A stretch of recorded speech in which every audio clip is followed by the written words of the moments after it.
परिषद सचिव और प्रवर्तन निदेशक से ज्यादा ताकतवर हैं प्रवर्तन इंस्पेक्टर। अलॉट तहबाजारी और अवैध बाजार पर कोई रुकावट क्यों नहीं। जनपद, पालिका पार्किंग, रीगल और शिवाजी स्टेडियम में तहबाजारी की प्रॉपर जांच होनी चाहिए। क्या किराए पर चल रही हैं थरेजा वेरीफाइड तहबाजारी। नई दिल्ली नगर पालिका के कनॉट पैलेस क्षेत्र के जनपथ इलाके में अगर नजर दौड़ाई जाए तो सब कुछ साफ साफ नजर आ जाएगा कि किस तरह प्रवर्तन विभाग के इंस्पेक्टर आला अधिकारियों की आंख में धूल झोंक रहे हैं। बता दें, जनपथ और उसके आसपास के क्षेत्र में तकरीबन 109 थरेजा वेरीफाइड तहबाजारी अलॉट की गई है, जिसमें प्रत्येक को 6-4 और 3-4 की जगह दी गई थी और साथ साथ आदेश में यह भी लिखा हुआ था कि ओपन टू स्काई होंगी और किसी भी प्रकार का इसमें डिस्प्ले नहीं दिखाया जाएगा और ना ही अवैध रूप से अलॉट की गई जगह को घटा या बढ़ा सकते हैं। और इसके अलावा ये तहबाजारी सूर्योदय से सूर्यास्त तक ही रहेगी और सूर्यास्त के बाद जगह खाली करनी पड़ेगी। लेकिन यहाँ सब कुछ उल्टा ही नजर आ रहा है।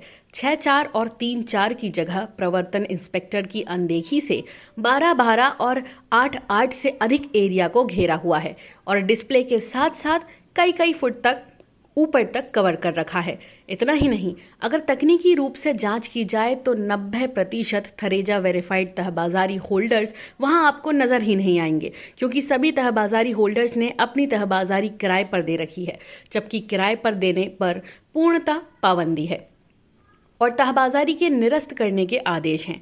ऐसे में क्षेत्रीय इंस्पेक्टर को गहरी जांच करनी चाहिए कि कितने लोग यहां पर किराएदार हैं और उसकी रिपोर्ट अपने अधिकारी को देनी चाहिए। लेकिन वो ऐसा क्यों नहीं कर रहे हैं? इसके पीछे का राज क्या है? इसके अलावा न्यू मिनी मार्केट और ओल्ड मिनी मार्केट के दुकानदारों ने भी अवैध रूप से अलॉट की गई दुकानों के अतिरिक्त 10 से 12 फुट तक सार्वजनिक भूमि पर कब्जा कर रखा है। इसकी भी अनदेखी प्रवर्तन इंस्पेक्टर क्यों कर रहे हैं? और साथ साथ तहबाजारी और दुकानों के बीचों बीच की सार्वजनिक भूमि पर, जो कि जनता के चलने की जगह है, उस पर शाम 4 बजे के बाद पूरा अवैध पटरी बाजार सज जाता है। क्या प्रवर्तन इंस्पेक्टर ने आंखों में पट्टी बांध रखी है या पालिका परिषद सचिव और प्रवर्तन निदेशक की आंखों में धूल झोंक रहे हैं? ऐसा ही मिलता जुलता नजारा पालिका बाजार की पार्किंग में देखा जा सकता है। वहां पर भी प्रवर्तन इंस्पेक्टर अपनी आंख बंद किए बैठे हैं या जानबूझकर ध्यान नहीं दे रहे हैं। माननीय सर्वोच्च न्यायालय ने पिछले दिनों न्यू दिल्ली ट्रेडर्स एसोसिएशन द्वारा दायर याचिका के संदर्भ में एक याचिका दायर की थी, जिसमें माननीय सर्वोच्च न्यायालय ने एक आदेश जारी किया था कि कनॉट पैलेस के इनर और आउटर सर्कल के आसपास किसी तरह के पटरी बाजार लगाने को अवैध कर दिया जाए या यूं कहो नॉन स्क्वाटिंग जोन घोषित कर दिया गया था। लेकिन शाम 4 बजे के बाद पालिका बाजार की पार्किंग समेत कनॉट पैलेस के हर ब्लॉक में अवैध पटरी बाजार देखा जा सकता है।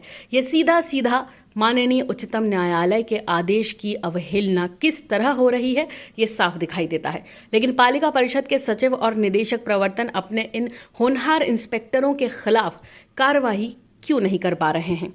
आखिर में ये बता दें, एक आरटीआई के संदर्भ में प्रवर्तन विभाग द्वारा करीब 1 से 1.5 साल पहले किसी आरटीआई एक्टिविस्ट को जवाब दिया था कि उसमें बताया गया था कि कोर्ट में सारे स्टे खारिज हो गए हैं। मतलब साफ है कि जवाब के अनुसार 1.5 साल में सारे स्टे खत्म हो गए हैं। अगर ये सत्य है तो फिर क्यों सन 2012 के स्टे अभी मानते हुए बैंक ऑफ बड़ौदा के पास उन्हें काम करने दिया जा रहा है?